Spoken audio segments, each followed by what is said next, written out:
Saya akan kongsikan bagaimana untuk membangunkan slide persembahan daripada scratch. Yang pertama, anda perlu login kepada www.powtoon.com dan paparan utama akan dipaparkan. Sila klik kepada login. Anda dibenarkan untuk akses kepada aplikasi Powtoon menggunakan akaun daripada Google, Facebook dan beberapa akaun pilihan yang lain.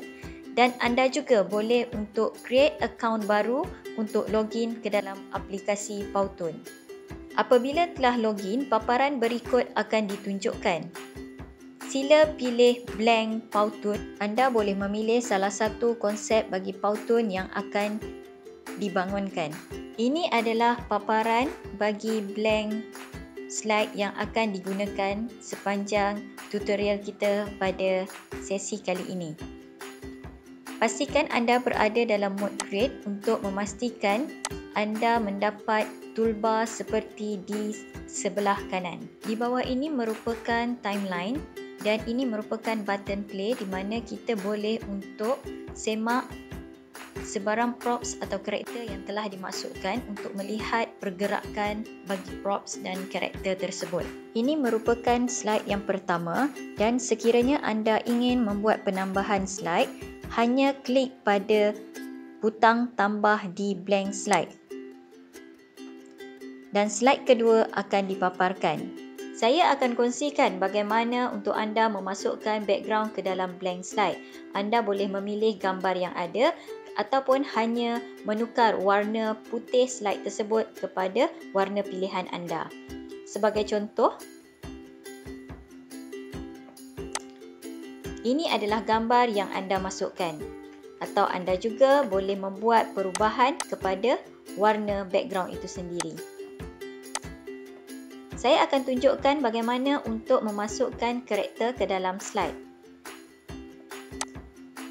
Beberapa pilihan karakter telah diberikan oleh Powtoon dan anda boleh pilih karakter yang bersesuaian. Sebagai contoh, apabila saya klik kepada salah satu karakter, beberapa karakter dengan animasi akan dipaparkan. So, anda boleh memilih karakter yang bersesuaian. Anda boleh pilih karakter yang anda inginkan dan hanya klik pada karakter tersebut. Dan karakter tersebut akan dipaparkan di dalam slide. Jika anda lihat, timeline di bawah telah menunjukkan bahawa karakter yang dipilih tadi telah dimasukkan. Timeline yang berwarna biru bermaksud karakter yang dipilih akan muncul di dalam slide bermula daripada saat pertama sehingga saat yang terakhir di dalam slide. Sebagai contoh, saya tunjukkan.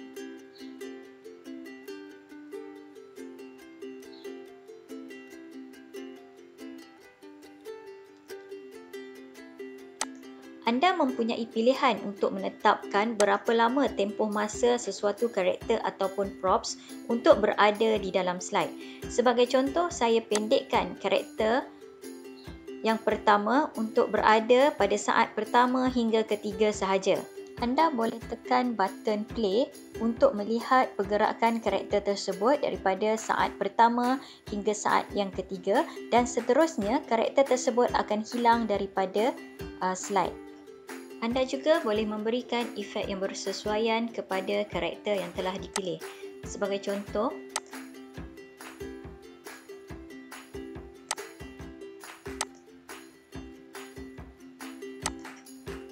dan untuk melihat efek kepada karakter tersebut, anda hanya perlu klik pada button play.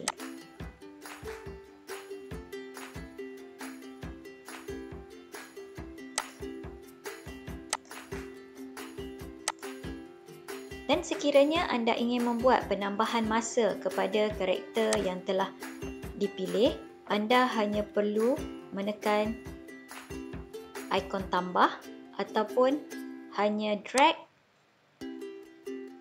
timeline tersebut mengikut tempoh masa yang anda inginkan. Saya akan kekalkan karakter ini di dalam slide sehingga saat yang ke-10.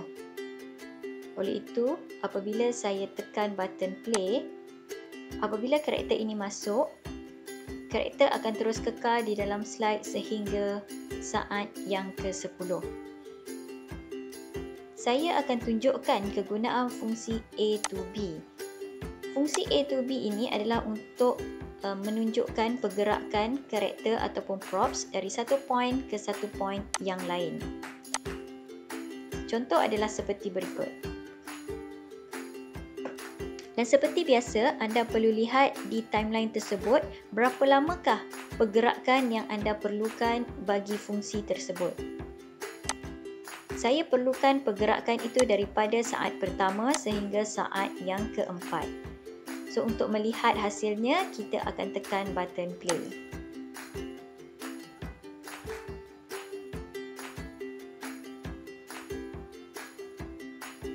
Itulah hasil setelah kita gunakan fungsi A to B.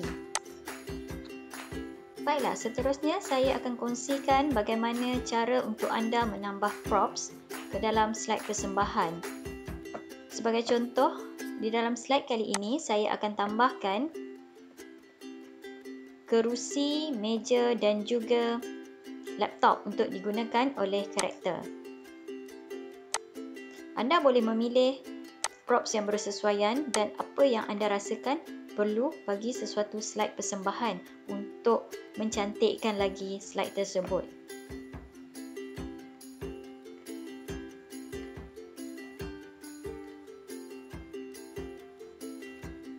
Okey, kita akan cari laptop. Sekiranya anda tidak pasti props tersebut berada di dalam pilihan yang mana, anda hanya perlu search di atas ini untuk mendapatkan props tersebut. Okey. So sekarang saya telah mendapat 3 props yang ingin digunakan.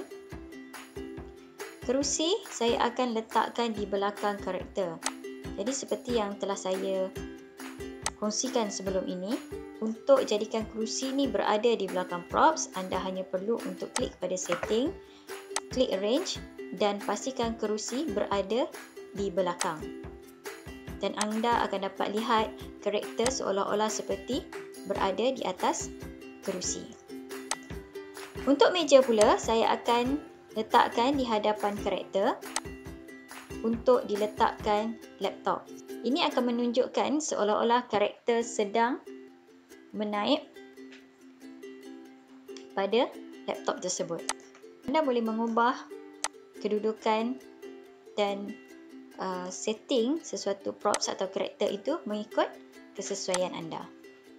Dan apa yang lebih penting adalah anda perlu lihat kepada timeline di bawah. Ini menunjukkan bilakah sesuatu props itu akan keluar dan dipaparkan di dalam slide persembahan. Tanpa mengubah sebarang kedudukan, saya akan tunjukkan bagaimanakah timeline ini memaparkan props yang telah kita masukkan sebentar tadi.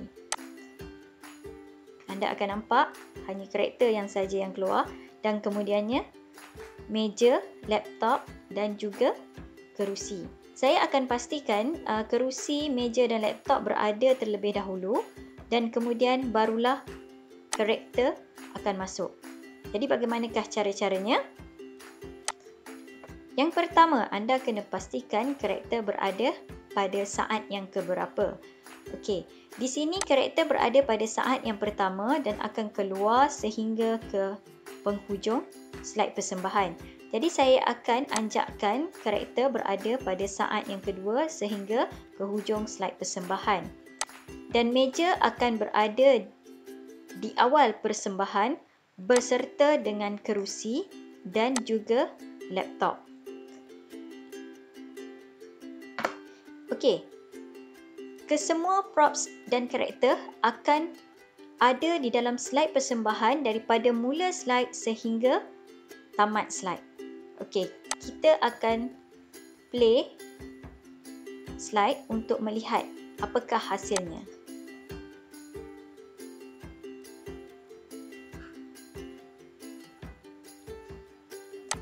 Jika anda dapat lihat, laptop yang ada di atas meja adalah satu laptop yang mempunyai animasi. Seolah-olah dia terbuka dan tertutup. Jadi untuk memastikan laptop itu sentiasa terbuka, anda hanya perlu klik pada setting dan pilih animation dan jadikan sebagai no animation. So kita akan tekan play balik untuk melihat. So kalau di sini laptop tersebut tidak lagi mempunyai sebarang animasi dan seolah-olah karakter sedang menaik pada laptop tersebut. Baiklah, seterusnya kita akan teruskan lagi dengan cara ataupun kaedah untuk memasukkan shape dan juga image ke dalam slide persembahan. Kaedahnya sama. Sekiranya anda ingin masukkan shape ke dalam slide persembahan, anda boleh memilih shape yang telah disediakan di dalam Powtoon. Sebagai contoh, saya masukkan animated shape.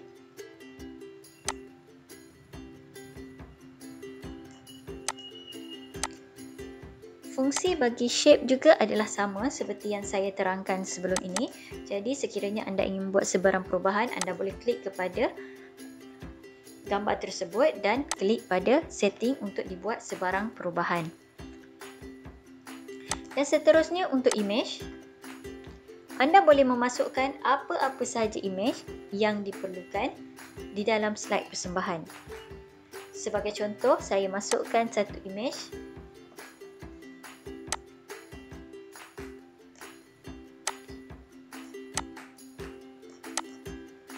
Image juga mempunyai setting yang sama. Anda hanya perlu klik kepada setting ataupun double klik pada image tersebut, maka fungsi yang boleh digunakan akan dipaparkan. Selain itu, anda juga boleh memasukkan video dan juga sound. Saya akan tunjukkan bagaimanakah kaedah untuk memasukkan sound ke dalam slide. Anda boleh memilih daripada muzik yang ada, ataupun anda ingin merekodkan voice over anda sendiri, ataupun anda ingin memilih muzik yang ada di dalam aplikasi Powtoon itu sendiri. Jadi untuk kali ini saya akan tunjukkan bagaimana untuk masukkan muzik ke dalam slide persembahan. Saya akan tunjukkan bagaimana cara untuk anda tambahkan sound ataupun muzik ke dalam slide persembahan. Sebagai contoh, anda boleh pilih free sound yang ada di dalam aplikasi Powtoon. Anda boleh play untuk mendengar sound tersebut dan sekiranya anda berminat, anda hanya perlu tekan use untuk digunakan dan satu paparan akan dikeluarkan. Anda hanya perlu pangkah dan seterusnya. Muzik tersebut telah berada di dalam slide persembahan anda. Okey, untuk dengarkan muzik tersebut, kita hanya perlu tekan play.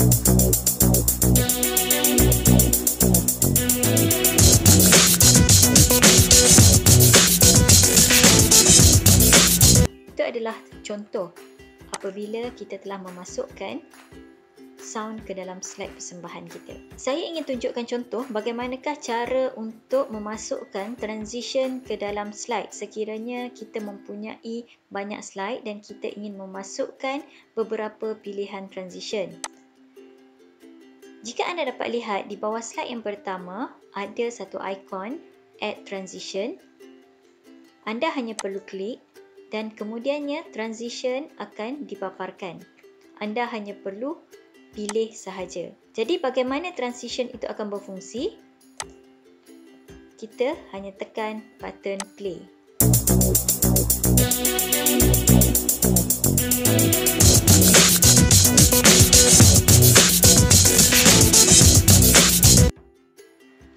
Sekiranya anda ingin melihat keseluruhan di antara slide 1 dan juga slide yang kedua, anda boleh klik pada preview di sebelah atas.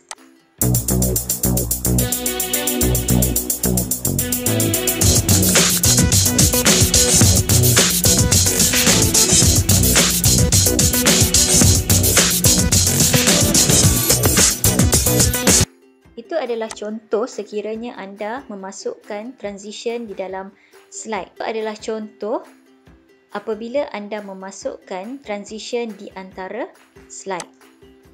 Seterusnya saya akan tunjukkan bagaimana untuk memasukkan teks. Anda boleh memasukkan teks secara manual atau anda boleh membuat pilihan kepada teks yang sedia ada.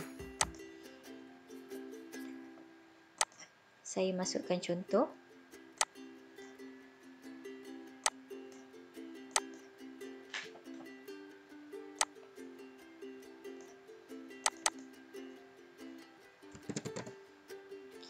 Untuk membuat sebarang editing, anda hanya perlu klik pada butang setting dan fungsi untuk penggunaan teks akan dipaparkan.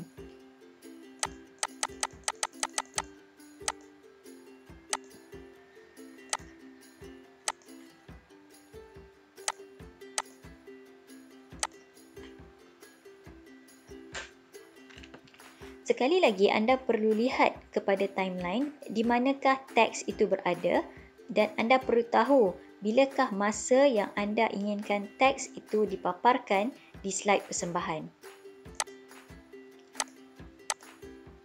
Jika dilihat, teks tersebut akan dipaparkan pada saat yang keempat sehingga ke penghujung slide.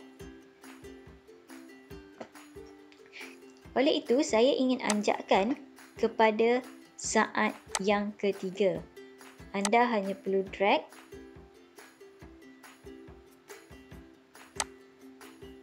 teks tersebut pada saat yang ketiga. Jadi untuk melihat perubahan yang berlaku, jom kita tekan play.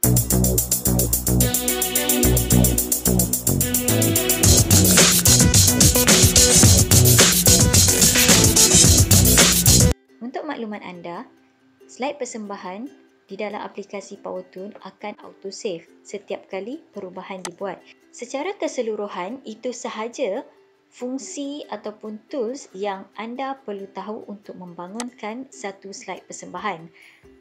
Dan setiap slide persembahan itu mempunyai keperluan yang berbeza bergantung kepada tujuan utama slide persembahan itu dibangunkan. Anda boleh mengubah tajuk PowerToon yang dibangunkan di bahagian atas dengan hanya klik kepada tajuk tersebut dan masukkan tajuk yang baru.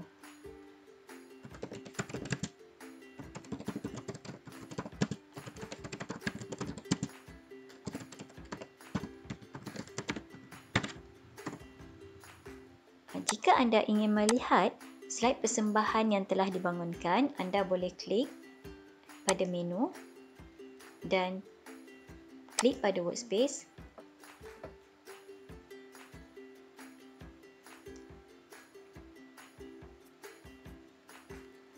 Dan di bawah ini akan dipaparkan ke semua slide persembahan yang pernah dibangunkan oleh anda semua.